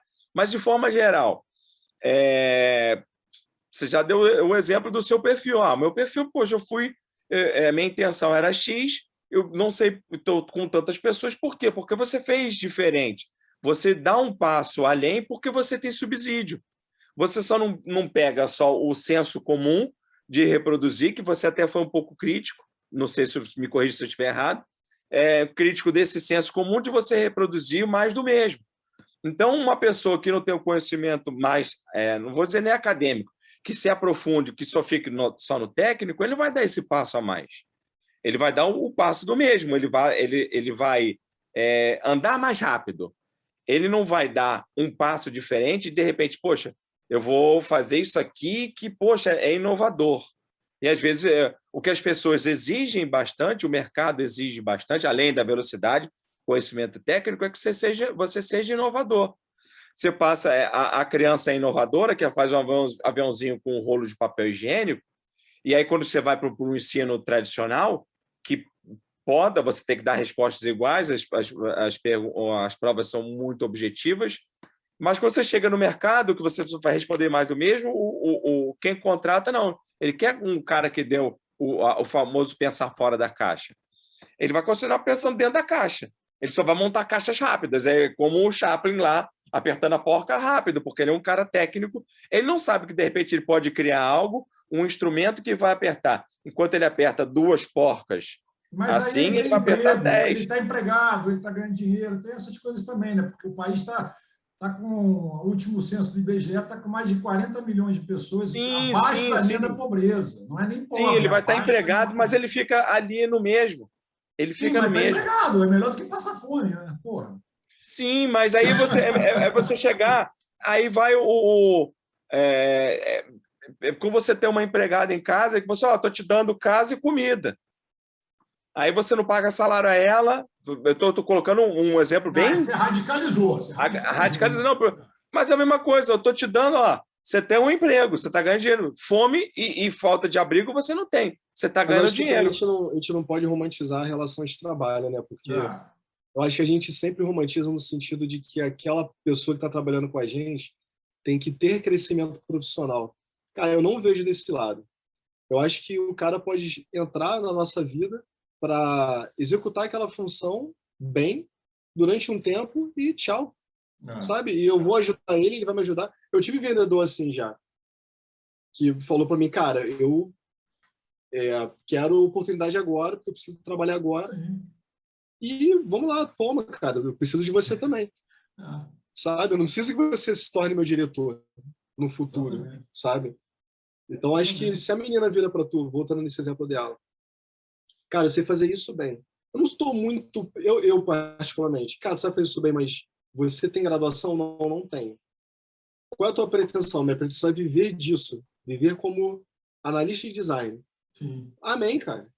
Ah, Enquanto você estiver aqui, você vai trabalhar como isso. verdade. Acho que a gente romantiza muito esse lance de, não, o cara tem que entrar, mas também tem que crescer. Não, ninguém é obrigado. É igual, por exemplo, pô, o pessoal fala para mim, pô, Fabrício, quando você vai abrir várias lojas, quem disse que eu sou obrigado a abrir várias lojas? Sabe? É a romantização daquele growth mindset para tudo. Exatamente. Não, e a Mas olha pessoa só, também, quem disse se ela Fabrício, quer, né? Quem disse se ela quer Fabrício, eu também. entendo, mas olha, assim, uma coisa assim, se ela quer.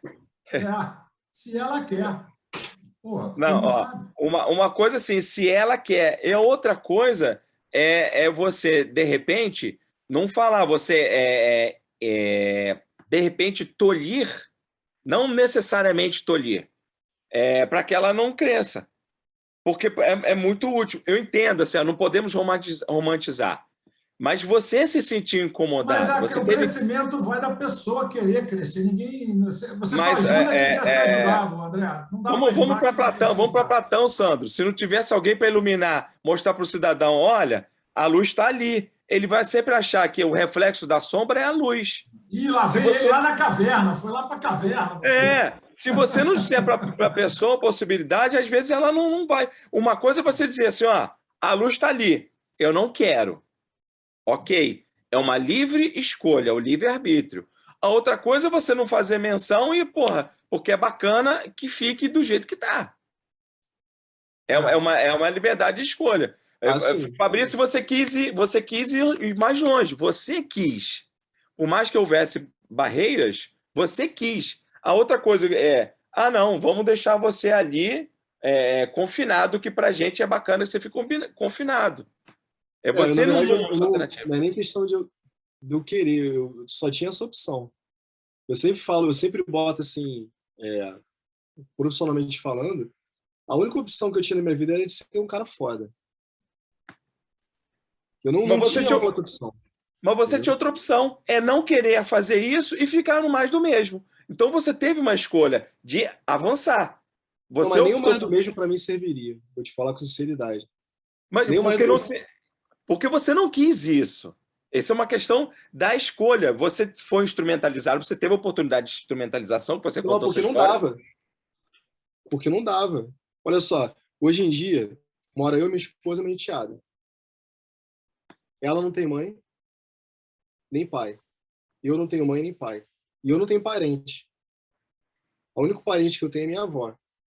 Se hoje eu não fosse um cara, se hoje eu não fosse o Fabrício Oliveira, que de vez em quando as pessoas viram para mim na rua, pô, tem um cara do LinkedIn, não sei o quê, papapá. Se eu não desse palestra, eu falo com muita tranquilidade, cara. Se eu não fizesse public post, se eu não tivesse a minha empresa, não serviria eu ser um cara que ganharia salário mínimo, porque a hora que fosse apertar sério, eu não ia ter nem como me organizar, porque eu não teria nem ninguém para contar. Eu sou um cara meio sozinho na vida, entendeu? Então, eu acho que quando tu vê o negócio apertar, é aquela ideia da cenoura. A cenoura pro coelho, ela pode estar na frente, para ele correr atrás da cenoura para comer a cenoura, mas a cenoura pode estar atrás também. A minha Sim. cenoura está por trás também. Você está me entendendo? Mas o que acontece? Se não alimenta possibilidade para as pessoas, ela vai sempre achar que tá. Para você, o salário mínimo não basta. Ok. Assim como para a pessoa, tem gente que ganha 50 mil não basta, 10 mil não basta, 5 mil, 2 mil. Cada um tem o seu parâmetro. Mas se você não mostrar, instrumentalizar, para que a pessoa escolha, olha, eu não quero, eu estou satisfeito em ficar aqui nesta posição, nesse pensamento mais encaixotado. Ok, eu não quero ir para frente. Sim, Outra coisa, você não dá uma possibilidade de. Não, eu parto do princípio também que o que acontece? Eu vi possibilidades na vida porque eu fui apresentado a possibilidade. Correto? Porque eu tenho muita gente também que tem origem humilde, o cara nunca teve porra nenhuma, mas ninguém apresentou uma oportunidade para ele. É muito fácil você virar e falar assim, pô, aquele cara ali é favelado e eu tô pro crime. É. E daí, cara, a gente tem que entender que favela é um outro universo. Sim. O cara que mora, nascido e criado na favela, ele não passa pela cabeça dele que ele vai ter o teu quarto aí tudo bonitinho, tudo arrumadinho, teus livros, que vai ter uma empresa, que vai trabalhar numa empresa, não passa. A possibilidade que ele tem é ou entra pro crime, ou abre um boteco na favela, ou trabalha se ferrando na pista. E daí, você tem que entender, por exemplo, que todo mundo quer conforto. Todo mundo quer um tênis legal, todo mundo quer uma camisa legal. Só que não foi construído na cabeça daquele moleque ali senso de ética, moral, respeito, civilidade. Então, ele vai buscar no crime uma maneira de alcançar aquele status que a sociedade fala para ele que ele tem que alcançar. E eu não, Poder, assim, dinheiro. pô, lógico que eu julgo um cara que entra pro crime à revelia, assim. Eu julgo, eu falo, porra, meu irmão, tá de sacanagem, né? Tu não tem telefone? Tu não sabe que tu vai morrer cedo? Mas eu não jogo 7 pedras na mão dele, porque a gente entende que é uma outra forma de construir o mundo, na verdade. Diferente de mim, pô, eu tive a minha mãe desde cedo que me ensinou o que era certo e o que era errado. Me ensinou que eu poderia, através dos estudos, poder alcançar alguma coisa. Mas até dentro da minha vida, da fudelância da minha vida, eu tive privilégio. Olha o privilégio que eu tive de poder ter acesso à orientação, que é um puta privilégio. Não estou falando nem educação, eu estou falando de orientação. Sim. Não, uma educação não formal, que a gente entende educação como escola, livro e tal. Educação de uma maneira lata, né? Isso, é o condicionamento para você, para regras de sociedade, que são regras comunitárias. Então, poxa, como sua mãe te deu uma instrução, como é que você deveria se portar quando você sofresse uma batida? Isso é uma educação. Olha, seja acordado, seja educado. Isso é educação. Não é educação formal. Mas o que você falou agora exatamente corrobora com o que eu falei desse escopo mais profissional. Se você não mostra, que você fala, a comunidade tem um modus operandi, um modus vivendi próprio. Não dá para a gente fazer uma exigência do total, porque ele, desde a formação como cidadão, ele é uma formação própria. Não vou dizer que é torta, mas é própria. Torta baseada no nosso ponto de vista. É própria, porque as condições dele são essas. Quando te oferece outro tipo de condição para ele, ele vai escolher. Eu quero ir para o crime que vai ser mais rápido, vai me dar dinheiro rápido, ou, através de uma formação educacional, escolar, etc., eu vou tentar trilhar uma carreira profissional, etc. Então, quando você chega para a pessoa e você não dá essa possibilidade para ela, de repente, ela escolher se ela quer ficar no mediano ou subir, ou ter a possibilidade de subir, é restrito. É isso que eu estou falando. Em comunicação, é algo que o Sandro vivenciou depois que eu fui fazer minha pós, que eu fui ter marteladas na cabeça que doeram a martelada na cabeça, foi o professor falar, olha, o curso de graduação em comunicação não te ensina a ser gestor, ele te ensina a ser um excelente técnico. Então, se você vê nas cadeiras de comunicação, são redação, técnica de reportagem, aí você vai para essas áreas mais de antropologia, ciência política, etc. Ele não tem aula de gestão. Ele não ensina você a ter o bom negócio. Então, a gente, comunicólogo, sai para a redação, porque a gente pensa assim, o que a gente vai ser? O máximo de ser gestor, quando se ensina na graduação, é ser editor, é não ser dono do seu negócio. Então, a gente, como formação, a gente é ensinado a ficar estabilizado. A nossa ascensão é só dentro de carreira, dentro dali. Não ensina você a ser dono do negócio. Aliás, André, você falou uma coisa interessante, porque tem um projeto aí que estão querendo botar no ensino, né, ensino médio, cadeiras como empreendedorismo, como administração financeira e tal, que agora eu lembrei, é um assunto bem interessante. Eu não sei de falar em que pé que está esse assunto, mas tem aí um projeto rolando e eu sou super a favor.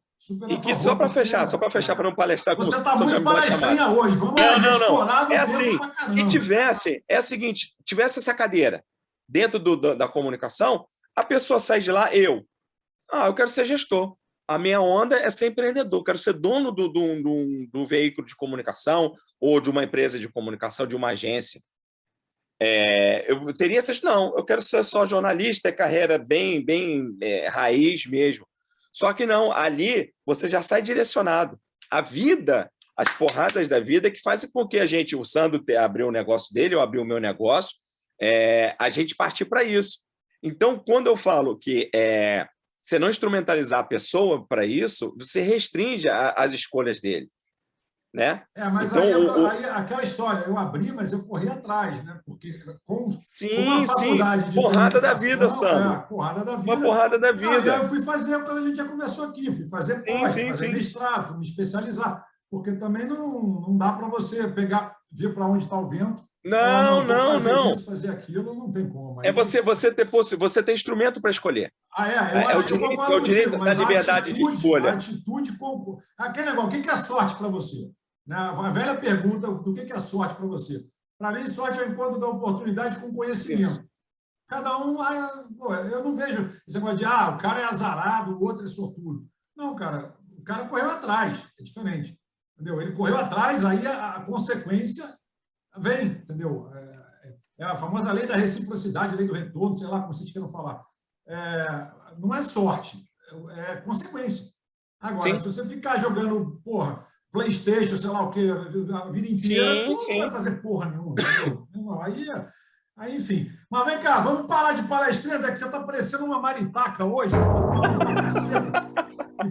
E aí tu fica polemizando e falando pra caramba. Eu queria o seguinte, a gente estourou muito o tempo, estourou pra caramba o tempo. Então, vamos entrar na nossa... Foi por uma causa nobre, ô Sandro. Foi uma causa nobre. O papo tá bom. Eu vou mutar seu microfone se tu palestrar de novo. Hein? Vai tomar uma mutada agora aí. Vamos lá, dica de livro. Dica de livro é sempre legal a gente deixar aqui uma dica bacana. Você quer começar, já que você está falando muito, André, você quer começar com clássico? Eu sei que você sempre adora clássico e tal. Sim. Vamos de O Vermelho e o Negro do Stendhal. Ih, rapaz, aí, vermelho e negro. É isso, Sandro, Fabrício. Quando você falou, os clássicos, as pessoas requentam as coisas, vem muito dos clássicos, por isso que aqui eu só dou dica de livro clássico. Boa. Vamos lá, Fabrício, dica de livro. Cara, poderia dar várias. Qualquer um. Eu acho que para a gente entender um pouco essa dissonância que a gente está vivendo hoje em dia, né? Acho que a gente pode ler um pouco do 1984 do George Orwell. Boa. E Máscaras Negras, Pele Branca, do Frantz Fanon. Boa. Eu vou de Tudo é Óbvio, do Duncan Watts. Tudo é óbvio desde que você saiba a resposta. Como o senso comum nos engana. Esse livro é muito legal, cara. É um livro, quando você começa a ler aquele tipo de livro que você não consegue parar. É um livro bem interessante. Eu não vou falar muito aqui para não dar spoiler. E o outro livro que eu também vou deixar aqui como dica, que até a gente está falando aí com o autor para ver se ele dá um pulo aqui e troca uma ideia, é O Sócio do Filho, a verdade sobre os negócios milionários do filho do ex-presidente Lula, Marco Vitali. Rapaz, isso aqui tem coisa, esse livro aí, viu? Esse livro não é mole, não. Não é à toa que é difícil achar esse caboclo, porque ele falou, foi coisa aí nesse livro. E também não vou dar spoiler, mas vale a leitura, entendeu? Vale bastante a leitura. Para a gente, né, é sempre bom a gente. Enfim, eu não posso falar porque o livro é muito polêmico, mas vale a leitura. Gente, vamos lá, vamos entrar na reta final do M de hoje, estouradaço. Eu queria agradecer mais uma vez a presença do Fabrício aqui, queria agradecer a presença do André, a presença de você do outro lado da telinha. Considerações finais, André, reta final, sem palestrar agora, hein? Rapidamente. Tá bom. Só para acrescentar mais um livro, bota o vermelho, como somos todos flamenguistas, bota o vermelho negro do Rui Castro também. Boa, esse aí eu já li, esse aí também. Então, bota vermelho, os dois vermelhos e negros, do Stendhal e do Rui Castro. Bem rápido, para agradecer a presença do Fabrício, eu ia perguntar para ele sobre o empreendimento dele, por que tem esse nome, vou contar um pouquinho dessa história, como é que o programa de empreendedorismo, mas fica para uma próxima oportunidade, para a gente já refaço pelo Sandro o convite para o Fabrício vir numa próxima. Está roubando minha fala, mas tudo bem. Eu estou roubando, porque eu já estava com a pergunta engatilhada, mas tudo bem. São programas assim que eu me apaixono, por isso que eu verbalizo bastante, sou palestrinha, que vem com esses temas muito bacanas, esses temas que estão além do trabalho em si, além do mercado, que são um tema de humanos, que a gente também falou sobre isso, o Fabrício falou sobre essa questão da pandemia, das pessoas não evoluírem tanto.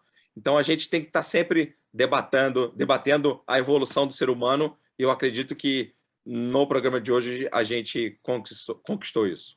Boa. Olha, eu vou passar rapidamente a bola para o Fabrício fechar um grande finale aqui, o M de hoje, mas já deixar aqui, por favor, editor, bota aqui contato do Fabrício, né, no Instagram, LinkedIn, deixar também na reta final agora.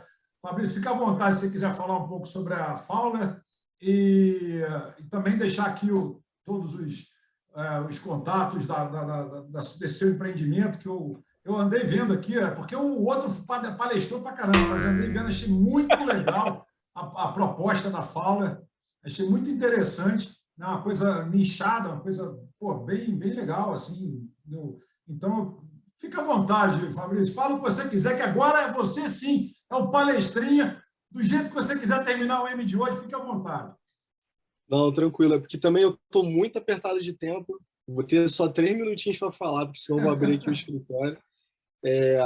Com relação à Fowler, eu acho que vale a pena realmente a gente marcar um outro encontro, porque acho que vale a gente entender qual é a origem dela. Boa. Então, eu não vou falar. Eu vou deixar spoiler, a galera curiosa aí. Deixar a galera curiosa e vou só agradecer aí o convite de vocês. Foi um bate-papo legal, realmente. A gente tratou de temas bem sensíveis aí. E estamos aí, vamos para a próxima aí, a gente bate um papo mais voltado para o empreendedorismo. Boa, valeu, Fabrício, muito obrigado pela presença aqui no M. Valeu, André Palestrinha, vou cortar seu microfone na próxima. Valeu aí você do outro lado da telinha, obrigado pela presença de todos. Estamos toda semana aqui no M no YouTube. Abraço, pessoal, muito bom.